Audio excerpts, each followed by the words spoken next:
মৰমৰ ছাত্ৰ-ছাত্ৰীসকল মোৰ ইউটিউব চেনেলৰ আজিৰ ভিডিঅ'টোলৈ তোমালোক সকলোকে স্বাগতম জনাইছোঁ। ছাত্ৰ-ছাত্ৰীসকল আজিৰ ভিডিঅ'টিত অসম জাতীয় বিদ্যালয়ৰ তৃতীয় শ্ৰেণীৰ নতুন বিজ্ঞান পাঠ্যপুথিৰ 10 নং অধ্যায় উদ্ভিদ পাঠ্যৰ প্ৰশ্ন উত্তৰসমূহ আগবঢ়াব বিচাৰিছোঁ। গতিকে ছাত্ৰ-ছাত্ৰীসকল তোমালোকে ভিডিঅ'টো আৰম্ভণিৰ পৰা শেষলৈকে চাবা আৰু সম্ভৱ হ'লে ধুনীয়াকৈ বহীত লিখি ল'বা। প্ৰশ্নাৱলীৰ 1 নম্বৰতে আছে অৰ্কিড কি?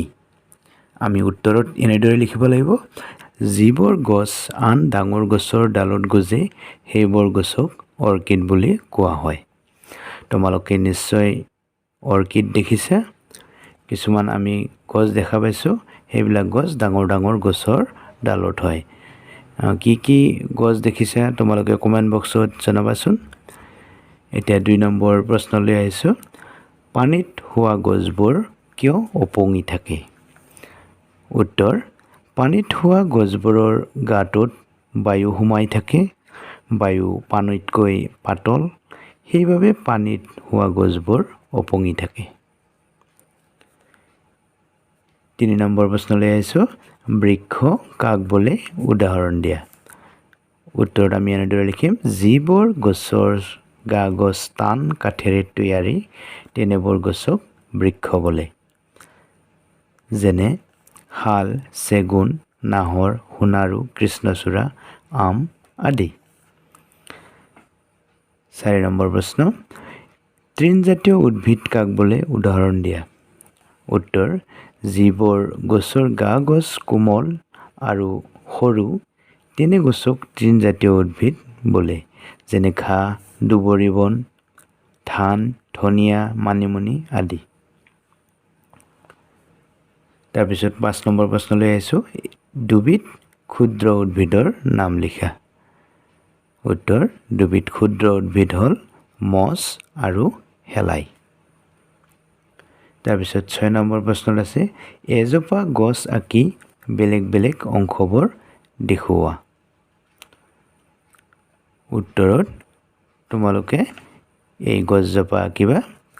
তাৰপিছত এই গছজোপাৰ এইবিলাক পাত, তাৰপিছত এইবিলাকক ডাল বুলি কয় আৰু গছডালৰ এই শকত অংশডাল অৰ্থাৎ যিডাল মূল গছ সেইডালক গা গছ বা কাণ্ড বুলি কয় আৰু গছৰ মাটিৰ তলৰ অংশখিনিক শিপা বা মূল বুলি কয়। এনেদৰে তোমালোকে ধুনীয়াকৈ বহীত আঁকি ল'বা আৰু এনেকৈ লিখি ল'বা। এতিয়া 7 নম্বৰ প্ৰশ্নলৈ আহিছোঁ, উদ্ভিদে কেনেদৰে আহাৰ তৈয়াৰ কৰে লিখা। উত্তৰ, উদ্ভিদৰ শিপাই মাটিৰ পৰা পানী আৰু সাৰ শুহি লয় আৰু পাতে বায়ু শুহি লয়। সাৰ, পানী আৰু বায়ুৰে উদ্ভিদে নিজৰ আহাৰ নিজে তৈয়াৰ কৰি লয়।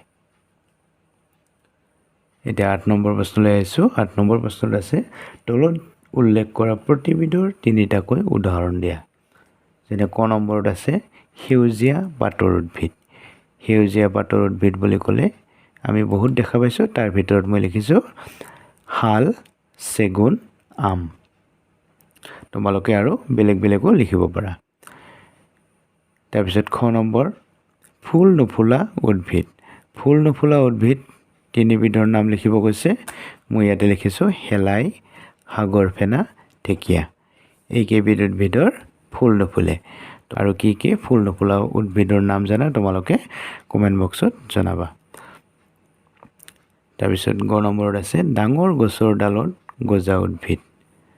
উত্তৰ, কপৌ ফুল, ভাটৌ ফুল, আকাশীলতা। ইয়াৰ উপৰিও যদি তোমালোকে বেলেগ উদ্ভিদৰ নাম জানা তেনেহ'লে কমেণ্ট বক্সত জনাবা। খ নম্বৰত আছে তৃণজাতীয় উদ্ভিদ। উত্তৰ, দুবৰি বন, মানিমুনি, ধান গছ। ঙ নম্বৰ, নিজে আহাৰ তৈয়াৰ কৰিব নোৱাৰা উদ্ভিদ। উত্তৰ, আকাশীলতা, কাঠফুলা, ভেঁকুৰ। 9 নম্বৰত আছে শুদ্ধ নে অশুদ্ধ লিখা। ক নম্বৰ, শেলায়ে নিজৰ গাত আহাৰ তৈয়াৰ কৰিব নোৱাৰে। এইটো কি হ'ব? অশুদ্ধ। কাৰণ শেলায়ে নিজৰ আহাৰ নিজে গাতে তৈয়াৰ কৰিব পাৰে। খ নম্বৰ, আকাশীলতাই অইন উদ্ভিদৰ পৰা আহাৰ শুহি লয়। এইটো শুদ্ধ। গ নম্বৰ, পদুম, ভেট, মেটেকা আদি মাটিত গজা উদ্ভিদ। এইটো হয়নে? এইটো নিশ্চয় নহয়। কাৰণ পদুম, ভেট, মেটেকা আমি পানীত গজাহে দেখিছোঁ। গতিকে এইটো অশুদ্ধ হ'ব। খ নম্বৰ, সূৰ্যৰ পোহৰত শক্তি থাকে। এইটো শুদ্ধ। ঙ নম্বৰ, শাল, চেগুন আদি তৃণজাতীয় উদ্ভিদ। এইটো কি হ'ব? অশুদ্ধ হ'ব। কাৰণ শাল, চেগুন এইবিলাক বৃক্ষজাতীয় উদ্ভিদ। মৰমৰ ছাত্ৰ ছাত্ৰীসকল, এইখিনি আছিল উদ্ভিদ পাত্তিৰ প্ৰশ্নৰ উত্তৰ।